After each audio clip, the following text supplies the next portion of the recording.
All right. Now, what we need to do when we want to figure out whether a reaction is endothermic or exothermic? Well, there are two ways. The first way is the experimental method, and the second way is by predicting it by getting some energy numbers from some sources, whether it's from textbook, exams, or on Google. All right. So here we have an example of calculating those energy changes to figure out whether it's an exothermic or endothermic reaction. And here I provided an example, 1 mole of hydrogen gas reacting with 1 mole of chlorine gas to make 2 moles of hydrogen chloride, okay? 2 moles of hydrogen chloride. And the numbers that provided for you is that in order to break a single hydrogen to hydrogen bond, the energy required to break that bond is 436 kilojoules per mole. To break the chlorine bond is 243 kilojoules per mole. And to break the hydrogen chlorine bond is 432 kilojoules per mole.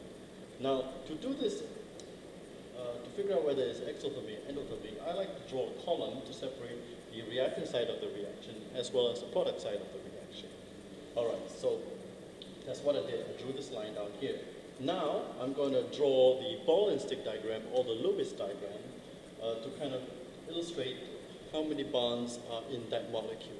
Now, here we have hydrogen and chlorine. Okay?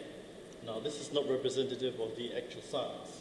Okay, so here we know that there's only one bond in the hydrogen gas, which is the hydrogen-hydrogen single bond, and for chlorine gas, there's only one single chlorine-to-chlorine bond.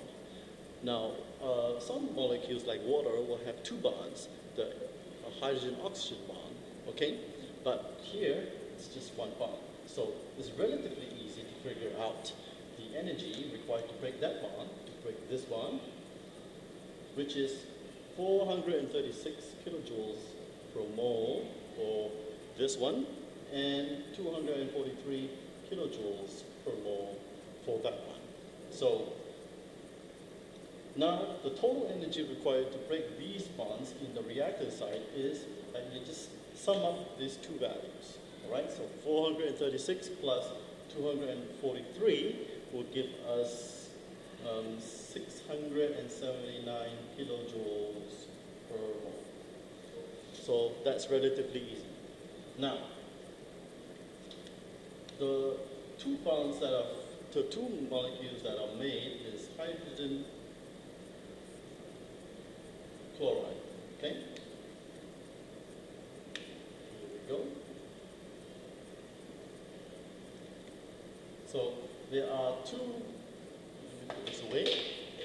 So there are 2 moles of hydrogen chloride that are made. So here, this value here is the number to break this hydrogen chloride bond. But here we're making those bonds, all right? We're making those bonds. So instead of energy needed to break those bonds, you have a release of energy, right?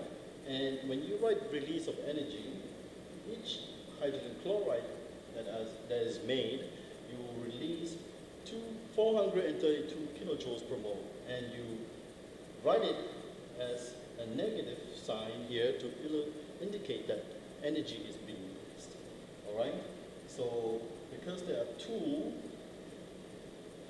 moles of hydrogen chloride that is made, so you have negative 432 here and negative 432 here. And what you do is you sum it up, and you have 864 kilojoules per mole.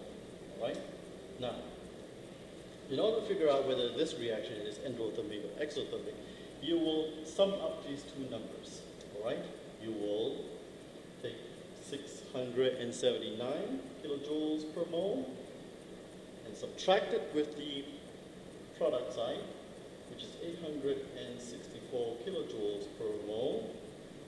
And what you get is a negative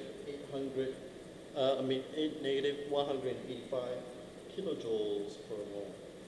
And when the reaction is exothermic, the sum of the result of the equation is a negative number. If it's endothermic, it will be a positive sign. So this is a negative sign, so it's exothermic. And so this is what we have calculated, the enthalpy change of this reaction, which is negative 185 kilojoules per mole. So that's it. In class, we'll do some more examples.